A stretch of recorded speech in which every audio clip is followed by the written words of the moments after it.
तर अंबादास दानवेंनी राज्य सरकारवर गंभीर आरोप केलेले आहेत। राज्यातील 30 रिसॉर्टच्या जमिनी बिल्डरांना देण्याचा सरकारचा घाट असल्याचं अंबादास दानवे यांनी म्हटलं। स्वस्तात शासकीय जमिनी बिल्डरांना देण्याचा दानवेंनी आरोप केलेला आहे।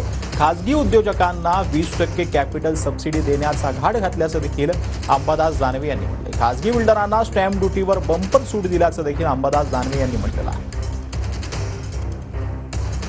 तर अंबादास दानवेंनी नक्की काय ट्विट केलं ते आपण पाहतो आहोत। बावनकुळे भूखंड प्रकरण ताजा असतानाच आता राज्यातील तब्बल 30 MTDC रिसॉर्टच्या जागा, इमारती, मोकळ्या जमिनीसह बिल्डरांच्या भूमाफियांच्या घशात घालण्याचा डाव जागतिक पर्यटन दिनी राज्याच्या पर्यटन मंत्रालयानं मांडला असल्याचं अंबादास दानवे यांनी म्हटलं। याने हे रिसॉर्ट सर्वसामान्यांच्या आवाकाबाहेर जातील, पण या खासगीकरणानं पहिल्याच टप्प्यात 46 अधिकारी कर्मचारी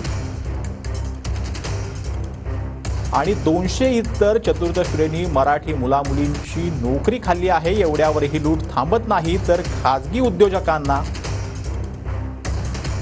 20% कॅपिटल सबसिडी, 5 ते 15 वर्ष GST परतावा, स्टॅम्प ड्युटीवर बंपर सूट, कर्ज घेण्यास हमी ही खैरात दिली आहे, असं अंबादास दानवे यांनी आपल्या ट्विटमध्ये म्हटलंय।